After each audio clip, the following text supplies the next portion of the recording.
Oh gitu, bisa senam? Bisa senam nggak? Bisa dempak ya maksudnya.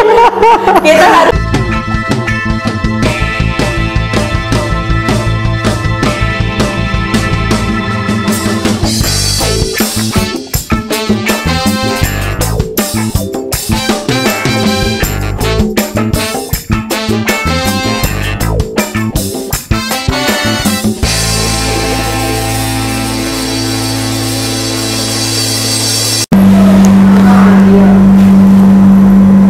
dunia kesehatan terutama untuk mereka para lansia di usia sama dengan atau lebih dari 60 tahun termasuk dalam kategori lansia.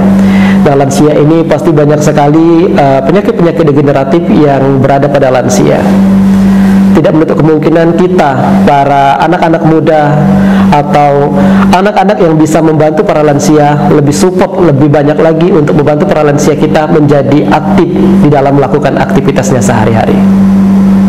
Di Besti Dinkes Kota Palembang, oke Besti, obrolan kesehatan dan berita terkini Dinkes Kota Palembang akan berbincang dengan salah satu inovator dari Kota Palembang tentang apa itu lansia dan bagaimana cara kita membantu lansia menjadi lebih aktif.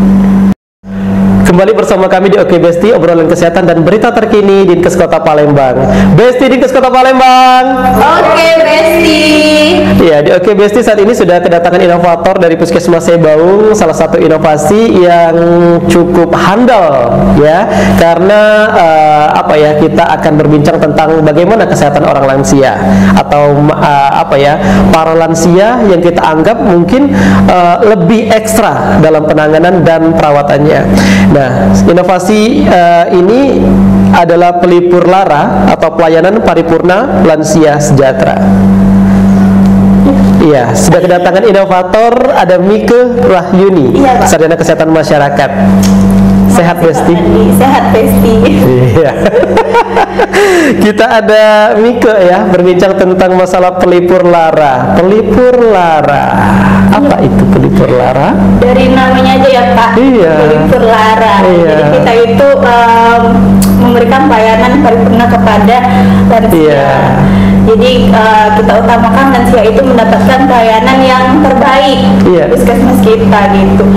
Tidak hanya di pelayanan di vaskes kesehatan, kita juga melakukan pelayanan keluar gedung untuk lansianya. Jadi lansia yang tidak bisa datang ke puskesmas itu bisa kita kunjungi ke rumah, kita mengadakan edukasi kepada keluarganya, kita juga mengajak lansia itu senam di posyandu. Jadi kegiatan lansia itu tidak hanya monoton di rumah saja. Jadi lansia bisa melakukan kegiatan yang baik gitu Pak.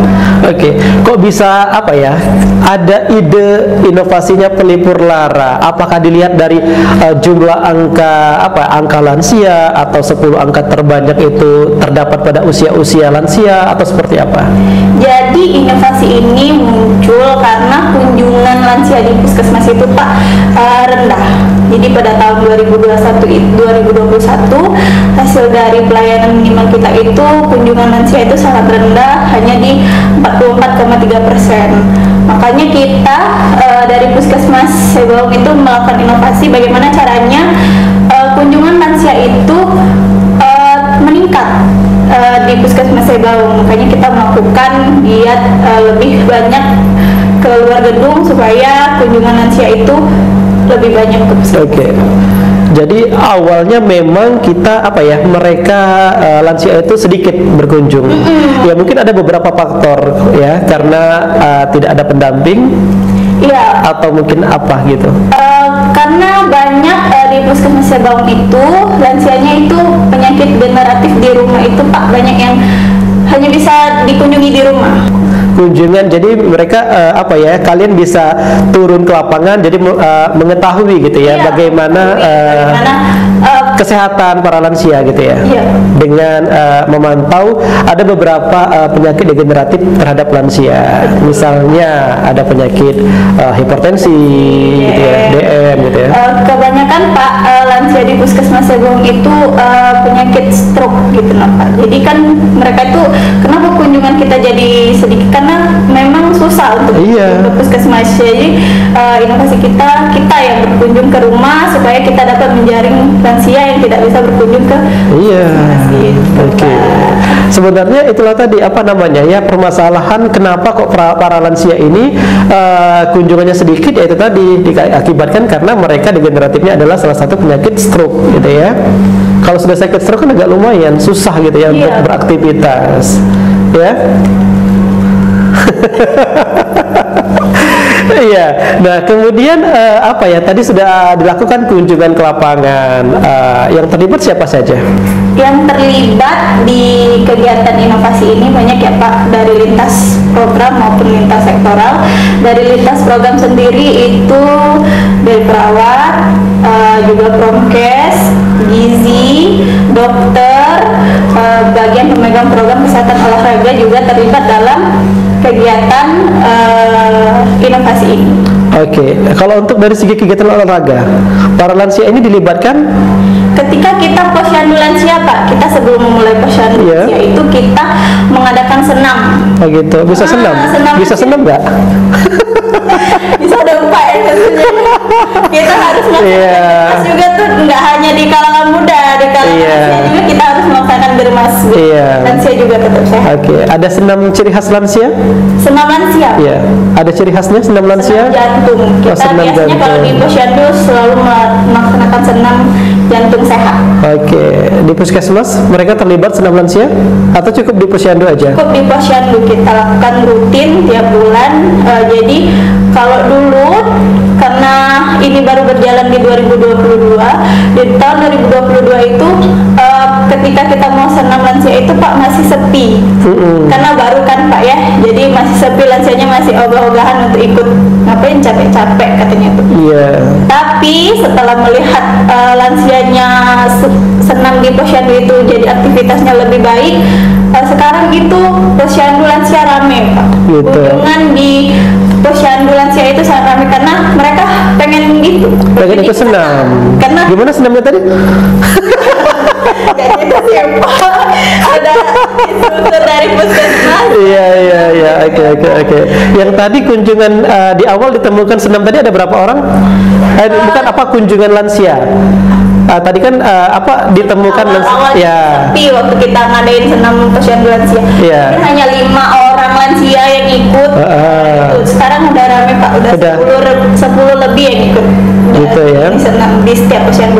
Ada satu posyandu itu malah mereka minta senam terus. Iya, tiap minggu mereka senam sendiri, jadi mandiri Pak. Ya. Mandiri, posyandunya itu senam sendiri, mereka lansianya tanpa tenaga kesehatan itu senam gitu. Sampein sama yang lansia. Sudah kami ini senam baik. Makanya mereka jadi mandiri Pak sekarang. Sudah ada inisiasi dari mereka sendiri untuk melakukan senam tiap minggunya gitu. Nah, selain senam, dari pelipur lara ini apalagi yang bisa diberikan kepada lansia tadi? Kita juga mengedukasi keluarga pasien caregiver.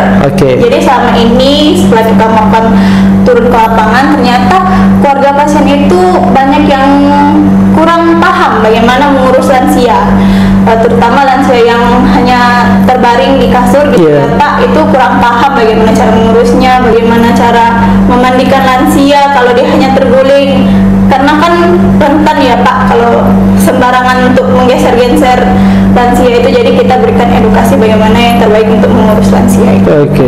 Nah, selain tadi cara mungkin pendekatan kalian dengan para lansia, nah terus kemudian untuk terapinya, lansia ini kan perlu terapi dalam bentuk misalnya obat. Apakah kalian juga memberikan obat itu dari puskesmas diantar ke rumah atau kayak gimana? Ada prosesnya? Kalau untuk terapi kita itu biasanya mengajak dokter Pak untuk turun ke lapangan.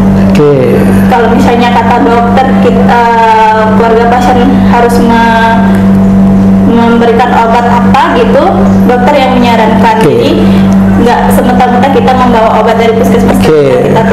Ya. Nah, kalau misalkan si lansia tadi kan memang sudah obat rutin. Ada beberapa obat rutin, mungkin hipertensi, diabetes mellitus dan yang lain-lain, memang mereka harus konsumsi dalam waktu yang jangka panjang gitu ya. Nah, mereka kan tidak bisa datang ke puskesmas. Nah, dalam pemberian obatnya seperti apa? Kalau pasien yang memang rutin kita kunjungi seperti pasien hipertensi atau DM, memang biasanya kita bawakan obat karena udah ada jadwal teratur memberikan obat kepada pasien itu sendiri gitu. Oke, Mbak Mike Rahyuni. Oke. Untuk di lansia ya, tadi bicara masalah tentang pemberian terapinya, kemudian masalah pendekatan dengan si lansia dan keluarga gitu ya. Nah, peran lintas program selain Mbak Mike selaku petugas Promkes, mereka ngapain lagi? Kalau tadi ada senam nih, olahraga, apalagi nih program yang lain terlibat? Kalau dokter tadi Pak kita ngajak untuk mengobati, perawat juga seperti itu. Jadi kita biasanya melakukan edukasi diet. Oh, diet bagi penyakit bagi penderita penyakit degeneratif. Oke.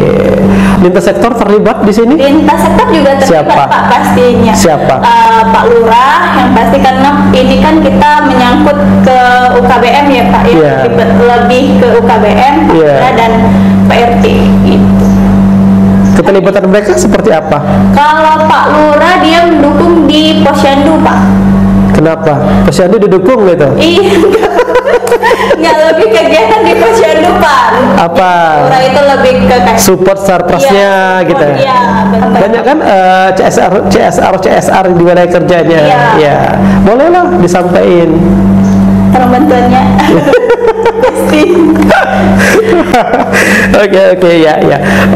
Terus harapannya untuk di Pelipur Lara seperti apa? Harapan saya selaku inovator di Pelipur Lara ini, semoga dengan adanya inovasi ini lansia itu menjadi mandiri, lansia menjadi sehat, tidak bergantungan kepada keluarga. Karena seperti biasa ya Pak, sering ada cekcok antara lansia dengan keluarga. Jadi saya harapkan lansia itu bisa mandiri tanpa bergantung kepada orang lain. Oh gitu. Apalagi bergantung kepada siapa? Nggak tahu gitu ya. Oke, ada ucapan terima kasih mungkin Mbak Wika? Pasti dong. Coba. Ada dong. Iya, apa? Yang pertama, terima kasih kepada Kepala Dinas Kesehatan yang sudah membantu kami dalam menyelenggarakan inovasi ini. Terima kasih juga kepada Kepala Puskesmas Sebaung yang sudah mendukung kami. Terima kasih juga kepada rekan-rekan kerja di Puskesmas yang sudah membantu menyelenggarakan inovasi ini. Udah segitu. Kameramen enggak? Terima kasih Pak Madi juga makasih. Dan tim Oke Besti. Iya, oke. Terima kasih. Oke, terima kasih untuk Mbak Mika ya, sudah gabung bersama kami di Oke Besti. Kita sudah berbincang tentang inovasinya Pelipur Lara gitu ya. Semoga kita berharapnya lansia di wilayah kerja Puskesmas Sebaung khususnya gitu ya, bisa mandiri, bisa beraktivitas tanpa ada bantuan orang lain gitu ya.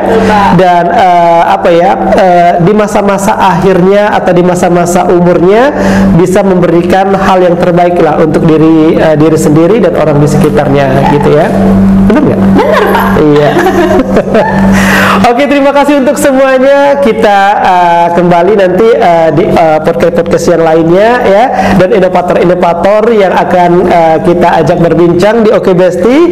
Dan terima kasih khususnya untuk Puskesmas Sebaung dan untuk Mbak Mika Rahyuni SKM. Sampaikan kepada kepala puskesmasnya untuk hadir kembali di sini dengan inovasi dan program-program yang lain yang akan kita share kepada masyarakat Kota Palembang.